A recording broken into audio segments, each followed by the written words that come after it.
Today I'm going to show you how to make these resin pendants. I'm using pressed flowers. I have empty bezels in silver and gold. And you're going to need the resin tape, you're going to need some scissors, you're going to need a toothpick, and you're going to need the UV light. So I pressed my pendant down onto that resin tape, and then we're going to go ahead and put a backing in it. So I'm just going to use a clear backing. You could use resin powder if you want a colored backing, and then I don't fill it up clear to the top because we're going to put things in it. So I take my skewer or a toothpick and just make sure I have it all up against the bezel, and then I pull it off to make sure that everything has set. If not, I'll go ahead and flip it over and go put it under the UV light again for a minute and a half. Everything was set, so now we're going to just arrange a few flowers on there. I wanted reds and pinks, so I have a hot pink hydrangea bloom that I am just going to tear apart just because it is obviously too big, and I just need that hint of color on the backing. And tiny little scissors and tweezers are your best friend when doing this, along with your toothpick and skewer. So I put that first layer down, and I decided I needed to trim off that little curled up piece. And then I'm going to put a little piece of greenery in there. And again, tweezers and tiny scissors are your best friend. And make sure your tweezers actually want to grip at the tweezer part. So I need to cut off just a little bit there. And now it should fit the way I want it to.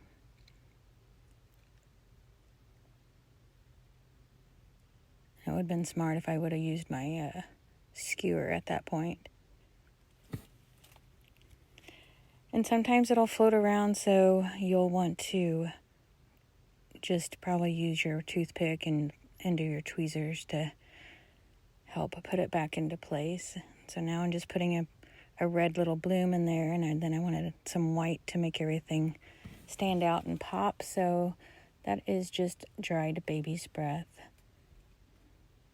And then I'm going to be ready to add resin. So I have found when making these to be a little bit more precise, I take the resin and let it drop off the point of my skewer. And then I can kind of push it around. So I get a fairly decent dollop just dripping off of my skewer. And then I just take it right up to the edge of the bezel,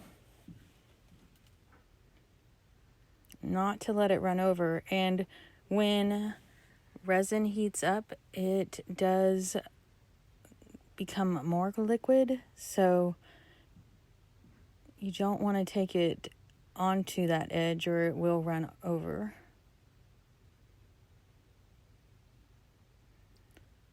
So here I am. I also try to press the flowers down to force any bubbles out, and the UV light will also cause bubbles to pop up.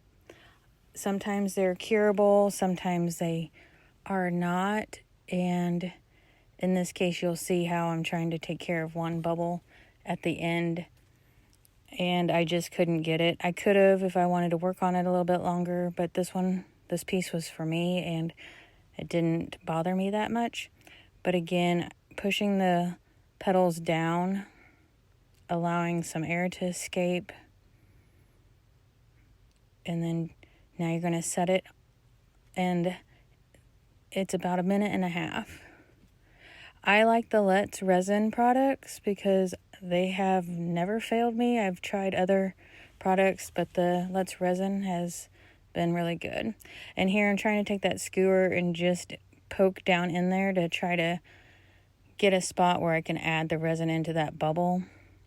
And I use a 2000 grit sandpaper to sand any surface bubbles or anything that may have got on the edge.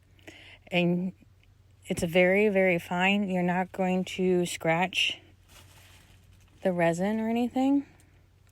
And then just make sure you dust it off really good. But see that bubble? It's not going to pop out. And it's small enough. And for me, it's not a problem. So then you're going to coat another layer of resin over to get that high shine. And you'll set your light on there. I usually do the light on the end, 2 sessions at 1.5 minutes.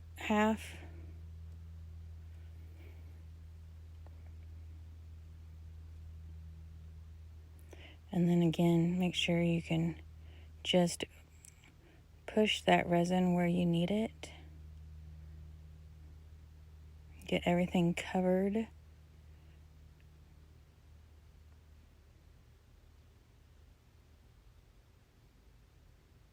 And set the light on it. And again, I do it 2 times at the end for 1.5 minutes each time.